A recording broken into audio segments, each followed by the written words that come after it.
Hey, we're here with our special guest, and she brought history to life today.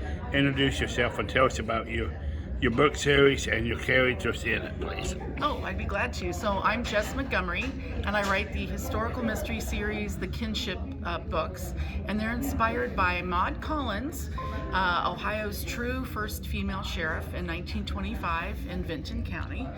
Probably one of the first, definitely one of the first female sheriffs in the whole country. And so in my books, my character is Sheriff Lily Ross, and she and other people in the community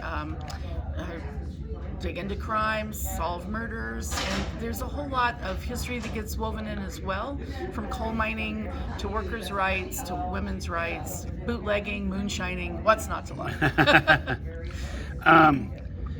Some of the issues you talked about are still relevant today. For the first time in 50 years, unionization is increasing in America, and we still have a big problem with alcohol. Do you find that ironic that, as often said, history is repeating itself? Yeah, I find it fascinating and sometimes discouraging, you know.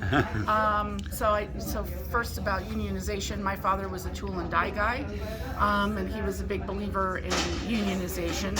And there are problems with unions, I'm glad to admit that, but I think having representation for workers in terms of their health, in terms of a living wage, is important. It's important at any point in history, and yeah, it's starting to come back. We can look at Starbucks, we can look at Amazon, and isn't it something that they're dealing with the same issues that coal miners and other workers were almost 100 years ago.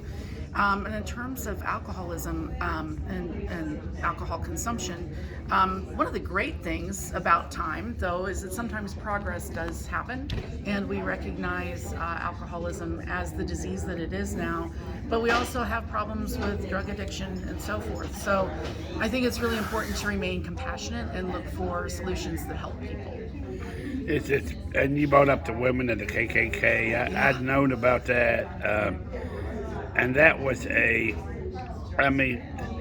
powerful role that many women had, even in the 20s, and later on, of course, throughout the years.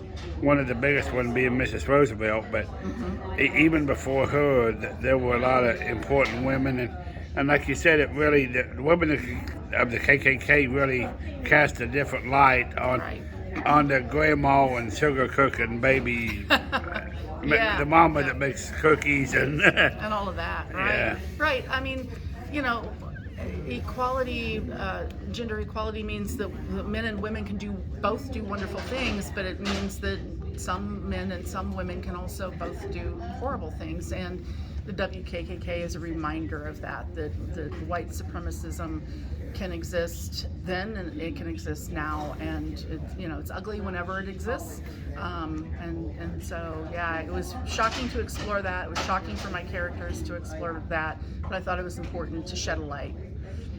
And final thing, you traveled around Appalachian, Ohio. What and the Columbus, and you said you went to the several different places. Right. The asylum was really interesting.